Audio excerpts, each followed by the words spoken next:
আমি কখনই ভাবিনি যে আমি আমার মা হেনাকে আমার নিজের স্ত্রী হিসেবে পাব। যেদিন মা আমায় অনুভব করল যে আমি বাড়ির কর্তা। আমার নাম রাজু। কয়েক মাস আগে আমার বাবা মারা গেছেন, কিন্তু আমার আর মায়ের জন্য সবকিছুই রেখে গিয়েছিলেন। আমাদের জন্য একটি বাড়ি এবং ব্যাংকে বেশ ভালোমতো টাকা পয়সা রেখে গিয়েছিলেন। আমি একটি রাজ্য সরকারের কর্মচারী আর আমার মাইনে বেশ ভালো ছিল। ঘরের কাজ করতে আমার একদমই ভালো লাগতো না, আর আমার জীবন অফিস আর পাড়ায় আড্ডা মেরেই কেটে যেত। আমি কখনই বাড়ি নিয়ে মাথা ঘামাই না। আমার বাবা বাড়ির বাইরের কাজকর্ম দেখত আর মা বাড়ির ভিতরের দায়িত্ব নিত। তাই আমি কোনো চাপ ছাড়াই জীবন যাপন করছিলাম।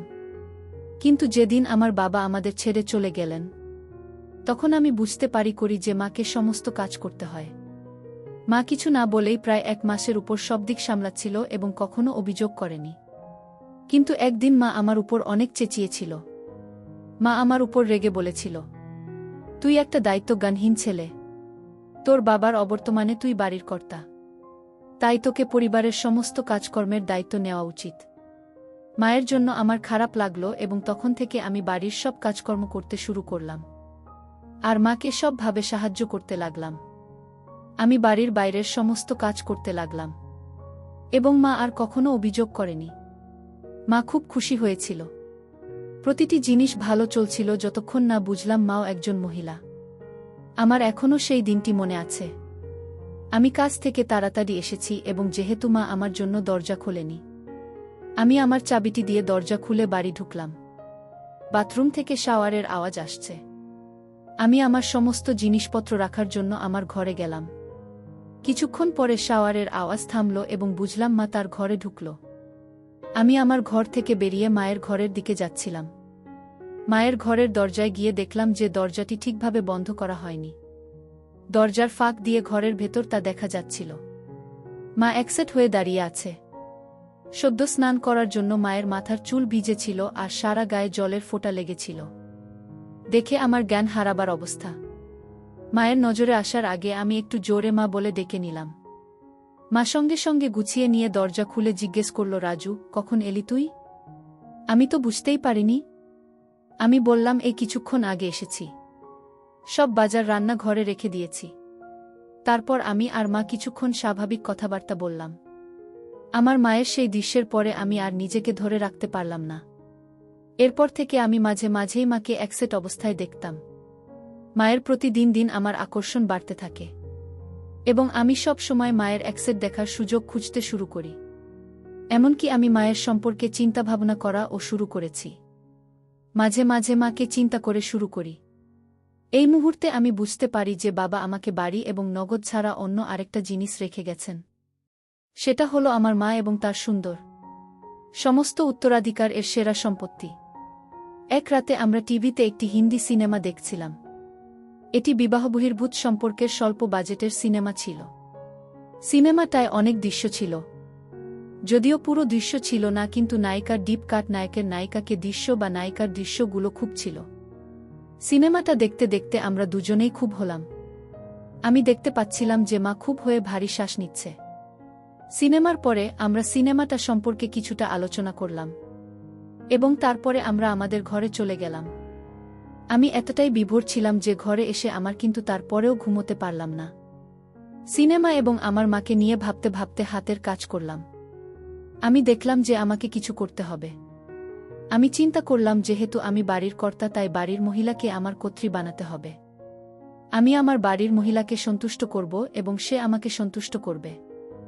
আমি এটাও জানতাম যে মহিলাটি আমার মা এবং সে আমাকে তার অংশীদার হিসাবে গ্রহণ করবে না। আমি সেটা মাকে বোঝালেও সে সেটাতে রাজি হবে না, তাই সবচেয়ে ভালো জিনিস হবে প্রথমবার মাকে জোর করা। একবার যদি মাকে জোরে করে আনতে পারি তাহলে সে পরে আমাকে তার প্রেমিক হতে দেবে। এইসব ভাবতে ভাবতেই আমার আবার শক্ত হয়ে গেল। আমি আস্তে আস্তে আমার ঘর থেকে বের হয়ে মায়ের ঘরে চলে গেলাম। দরজা বন্ধ থাকলেও লক করা ছিল না। আমি দরজা খুলে মায়ের ঘরে ঢুকলাম। মায়ের ঘরে নাইট ল্যাম্প জ্বালা ছিল। মা দেওয়ালের দিকে মুখ করে শুয়ে আছে। আমি এগিয়ে দেখলাম যে মায়ের দুটো জেন বেরিয়ে আসছে। মায়ের খুব সুন্দর এবং ধীরে ধীরে মায়ের নিঃশ্বাসের তালে তালে সেটা কাঁপছে। আমার বাবা মারা যাওয়ার পরে থেকে মা একা একা শুতো। আমি স্থির করলাম যে যদি কখনো মায়ের সাথে আমি তবে সেটা আমার বিছানায় হবে। কারণ ওই বিছানাতেই বাবা বেঁচে থাকার সময় মা বাবা, কারণ আমি চাইছিলাম মাকে আমার কর্ত্রী বানিয়ে একই বিছানায়। এরপর আমি মায়ের হাতটি ধরে বিছানা থেকে টেনে নামিয়ে তাড়াতাড়ি আমার ঘরে নিয়ে এলাম। মা ঘুমের ঘরে কিছু বোঝার আগেই আমার ঘরে এনে দরজাটা লক করে দিলাম। মা থতমতভাবে আমার দিকে জিজ্ঞেস করল, কি করছিস? আমি কিছু না বলে মায়ের টানতে লাগলাম। মা দু হাতে করে ধরে আছে যাতে আমি সেটা খুলতে না পারি। কিন্তু আমি তখন পাগলে হয়ে আরও জোরে টানতে লাগলাম আর মায়ের সব চেষ্টা ব্যর্থ হয়ে গেল। মা এবার বুঝতে পারছিল যে কি হতে চলেছে। মাকে ওই অবস্থায় দেখে আমার ফেটে বেরোতে চাইছিল। এরপর মাকে কাছে টেনে নিতেই মা আমাকে ধাক্কা দিতে শুরু করল। মা নিজের মুখটা সরিয়ে নেওয়ার চেষ্টা করছিল, কিন্তু আমি দুহাতে মাকে ধরে বসিয়ে দিলাম। মায়ের বাধা দেওয়ার শক্তি যেন কমে গেল। মা চুপচাপ দাঁড়িয়ে রইল। কিছুক্ষণ পরে যখন মাকে ছেড়ে দিলাম, তখন মা তাড়াতাড়ি ঘরে থেকে বেরোবার জন্য দরজার দিকে যেতে লাগল। আমি দৌড়ে মায়ের দিকে গেলাম এবং এক হাত দিয়ে মায়ের ধরে আবার বিছানার কাছে নিয়ে এলাম। মা অবশেষে জিজ্ঞেস করল, কেন তুই আমার সাথে এরকম করছিস? আমি বললাম, কারণ তুমি আমায় বলেছিলে যে আমি বাড়ির কর্তা, তাই আমি তোমায় আমার কর্ত্রী বানাতে চাই। মা বলল, কিন্তু আমি তোর মা, মায়ের সাথে এসব হয় না। এই বলে কাঁদতে শুরু করল। তুমি মায়ের সাথে সাথে একজন মহিলাও, তাই না? এই বলে মায়ের জবাবের অপেক্ষা না আবার বললাম, মা তুমি আমায় আর বাধা দিও না, আমার জন্য প্রস্তুত হও। কাঁদতে কাঁদতে মা বিছানায় চিৎকার করে বলল, তুই কি চাস আমার থেকে? আমি কিছুই বললাম না, শুধু কাজ চালিয়ে গেলাম। মা কাঁদতে কাঁদতে বলল, এরকম করিস না, আমি তোর মা হই। আমি মায়ের মুখের দিকে তাকিয়ে বললাম, এবার থেকে তুমি আমার জীবন সঙ্গিনী ও হবে। পরের দিন সকালে যখন উঠলাম, মাকে বিছানায় দেখলাম না। আমি তখনও আমার বিছানা ছিলাম। আমার এখনও মেঝেতে রয়েছে, তবে আমার মায়ের চিহ্ন নেই।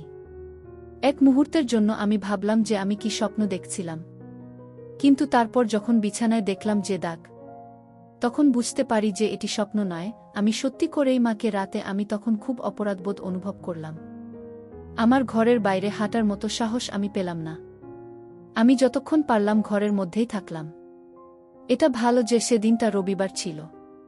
কয়েক ঘন্টা পরে আমার মা দুপুরের দিকে আমার ঘরে এসে আমায় ডেকে বলল, অনেক বেলা হয়ে গেছে, তাড়াতাড়ি ঘুম থেকে উঠে পড়। মায়ের ডাক শোনার পরে আমার মধ্যে কিছুটা আত্মবিশ্বাস ফিরে এলো। আমি তাড়াতাড়ি বাথরুমের কাজ করে আবার নিজের ঘরে চলে এলাম।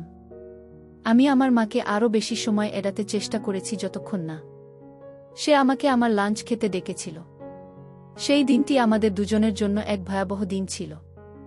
আমরা কখনই কোনো কথা বলিনি। এইভাবে আরও কয়েকদিন পার হলো, যেখানে আমি আর মা দুজন দুজনকে এড়িয়ে চলতে লাগলাম। যেহেতু আমি চাকরি করি, তাই অনেকটা সময় আমি বাড়ির বাইরে থাকতাম। না হলে এরকম পরিস্থিতিতে আমি হয়তো পাগল হয়ে যেতাম। এই সময়ে মা ও আমাদের প্রতিবেশী এবং নিকটাত্মীয়দের সাথে অনেক সময় দিত।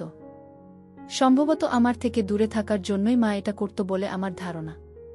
প্রায় 1 মাস শেষ হবার পরে আমি ঠিক করলাম এইভাবে চলতে পারে না এবং আমাকে কিছু একটা করতে হবে।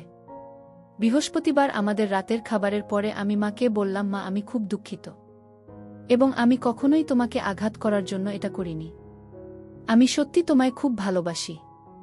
মা আমার দিকে তাকিয়ে তারপর কান্নায় ফেটে পড়ল। আমার খুব খারাপ লাগছিল। স্বাভাবিক অবস্থায় ফিরে আসতে আরও 2 দিন লেগেছিল। আমাদের মাছেলের সংস্কারের স্বাভাবিকতা কখনই ফিরে আসেনি। মা সর্বদা আমার কাছ থেকে দূরে থাকার চেষ্টা করেছিল এবং যখন পরিবর্তন করত অথবা ঘুমাতে যেত সবসময় নিজের ঘরের দরজা লক করত। প্রায় 3 মাস আমরা আমাদের জীবনকে এভাবেই কাটালাম। কিছুদিন পরে জিনিসগুলি স্বাভাবিক হওয়ার পরে আরও 2 সপ্তাহ পরে আমার মা তার বন্ধুদের সাথে একটি সিনেমাতে যায়। আমি জানতাম যে মা একটি মুভিতে যাচ্ছেন, কারণ মা আমার কাছ থেকে কিছু টাকা নিয়েছিল। আমিও নিজের কাজের জন্য শহরের বাইরে একটা ট্রিপে গেলাম। 2 দিন পরে যখন আমি আমার ট্রিপ থেকে ফিরে এলাম, যখন দেখলাম যে বাড়ির পরিবেশটা অনেকটাই আলাদা হয়ে গেছে। আমার মা খুব সুন্দর একটি শাড়ি পরেছে এবং তার চুলে ফুল লাগিয়েছে। সাধারণত বিধবা মহিলারা তাদের চুলে ফুল কখনো লাগায় না। মায়ের মনও খুব ভালো মেজাজে আছে বলে মনে হচ্ছে। আমি খুশি হয়েছি, কিন্তু মাকে এইভাবে দেখে হতবাক হয়েছি। আমি ঘরে এসে মায়ের জন্য আনা মিষ্টি মায়ের হাতে দিলাম আর মা হাসি মুখে সেটা নিল। মা আমার ট্রিপের ব্যাপারে অনেক কিছু জিজ্ঞাসা করল। আমি বুঝলাম যে মা আমায় ভালোভাবে গ্রহণ করেছে। আস্তে আস্তে আমিও অনেক স্বাভাবিকভাবে মায়ের সাথে কথা বলতে লাগলাম। আর মাকে খুব ভালোভাবে দেখতে লাগলাম। আমি খুশি হলাম যে মা স্বাভাবিক অবস্থায় ফিরে এসেছে। রাতের খাবারের পরে মা আমায় স্নান করে আসতে বলল। আমি অবাক হয়ে মাকে জিজ্ঞাসা করলাম, আমি এত রাতে স্নান করে কি করব? মা গম্ভীরভাবে বলল, আমি যখন বলছি তখন তুই স্নান করে আয়। আমি অনিচ্ছা সত্ত্বেও স্নান করতে গেলাম, কারণ আমি মাকে আর রাগাতে চাইছিলাম না। আমি স্নান করে ঘরে আসতে মা আমায় বলল, নতুন গেঞ্জি পরে ঘরে শুয়ে থাকতে বলল। আমি মাকে বললাম, মা আমার এখন ঘুম আসছে না। মা আমায় বলল, আমি যা বলছি সেটা তুই কর, অত প্রশ্ন করতে হবে না। আমি মাকে রাগাতে চাইলাম না, তাই নতুন গেঞ্জি পরে ঘরে এসে বিছানায় শুয়ে থাকলাম। চোখ বোধ করে চিন্তা করতে লাগলাম মায়ের এরকম পরিবর্তনের কারণটা কি। কিছুক্ষণ পরে দরজার আওয়াজ পেয়ে দেখলাম মা হাতে একটা মিল্কের গ্লাস নিয়ে আমার ঘরে ঢুকল। মা একটা সুন্দর হলুদ শাড়ি পরেছিল। শাড়িটা অনেকটা নিচে করে পরেছিল, তাই মায়ের সুন্দর দেখতে পেলাম। আমি মাকে এভাবে দেখে হতবাক হয়ে গেলাম। মা যেন ঠিক এক নববধূর মতো আমার ঘরে ঢুকল, কারণ সাধারণত নববধূ রায় হাতে মিল্কের গ্লাস দিয়ে এইভাবে ঘরে প্রবেশ করে। এক মুহূর্তের জন্য আমি ভাবলাম যে এটা হতে পারে না। আমি আমার চোখকে বিশ্বাস করতে পারছি না। আমি যাকে চেষ্টা করেছিলাম সে আবার আমার কাছে আসার চেষ্টা করছে কেন? মা ঘরে ঢোকার সাথে সাথে ঘরের দরজাটি বন্ধ করে আমার কাছে এসে গ্লাসটা হাতে দিল। আমি গ্লাসটা নিয়ে খেয়ে নিলাম। গ্লাসটা টেবিলে রেখে মা আমার কাছে এসে দাঁড়িয়ে মুচকি হেসে বলল, তুমি যদি চাও তাহলে তোমার মা তোমার কর্ত্রী হতে প্রস্তুত। মায়ের কথা শুনে আমি হতবাক হয়ে গেলাম, আর সঙ্গে সঙ্গে আমারটা আরও শক্ত হয়ে গেল।